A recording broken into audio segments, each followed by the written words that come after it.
Halle motherfucking Luya. All my real niggas, I salute ya. All the bad bitches, I'ma run through ya. Albums usually leak about 2 to 3 weeks early, so it leaking with 6 days left wasn't really a big deal to me. I kind of think that at least give fans you know, like a little chance to hear the album, and probably, you know, probably helps out, you know what I'm saying, in this climate. So it was cool. How you gonna spend the weekend? You know what?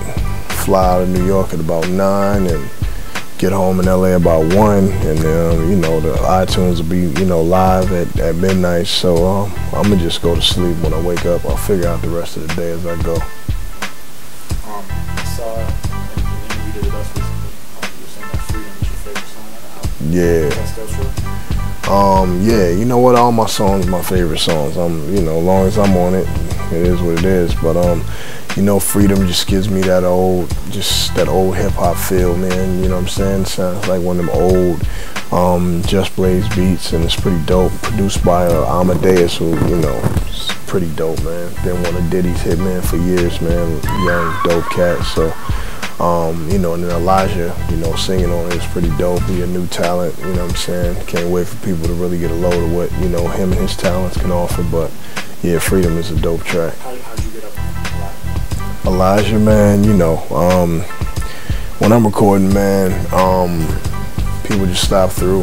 My A&R, who is Tunji, who did a lot of dope work on this album, he brought Elijah through, and you know, Elijah killed it, man.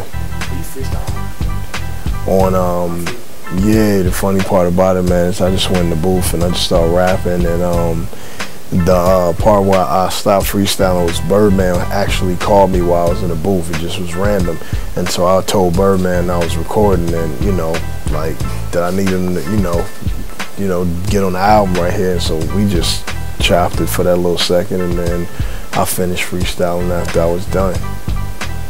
I got so many cool people on the album that you know, I mean, you know, I think I pretty much can get anybody on a record. The records that didn't make it kind of fucked me up a little bit. I really wish that you know, I could have got Scarface on the album on the joint that I dropped the other day, which was Murder, and the joint with Wale, which is Stripper, because that they would have made Jesus Piece a much more complete album.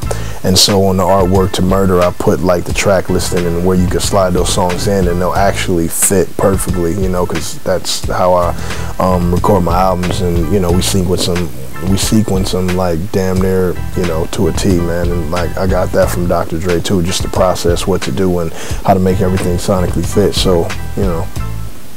I know obviously there's been a lot of talk of you and Cash Money, so you haven't made any kind of decisions yet, right? Yeah, you know what it feels like. It kind of feel like when you're you know, when you're a senior in high school, you know, and you're like, you know, basketball player, you're All-American, and everybody just want to know, you know what I'm saying, where you going, you know, where you going to school at. That's how it feels, being 5 albums in on Interscope, and, you know, kind of about to wrap it up. So we'll just see, man. You know, I start my own label, which is Rolex Records, which, you know, it's gonna be my imprint. So if I do decide to go anywhere, that imprint will follow, and be, you know, and share whatever else when it's joined. If I stay at Interscope, then it'll be Rolex Interscope or Geffen the same way.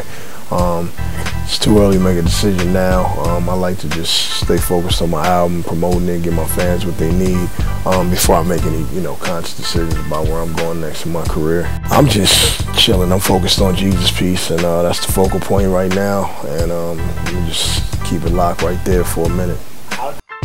You know what happened? What kind of pissed me off is that I felt like I rocked with Double XL even throughout the beginning of my career.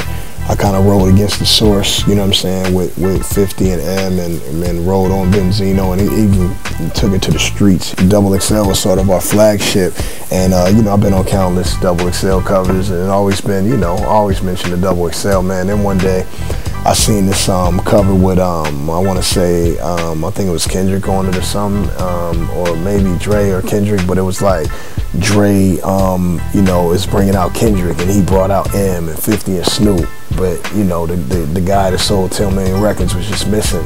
I felt like whoever was writing that or edited it, you know, edited the magazine, you know, for that month and put that out, I kind of felt like, you know, and somewhere, you know what I'm saying, like you just don't fucking forget about a guy that resurrected the West Coast from when it was flatline, and so that kind of pissed me off. So I felt like, you know, at that point, I was reading, you know, the magazine, and I saw that when I was in the studio, so that was the first line that came out of my mouth on that song.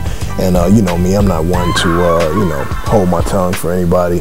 And even coming up here, man, you know, we was joking in the truck, and we was just like, man, I don't read the XXL. We was all laughing about it, and I'm cool with you know, XXL. I just felt that was a little disrespectful to me and my career, and you know, the relationship could go either way from here. You know, it's whatever to me, man.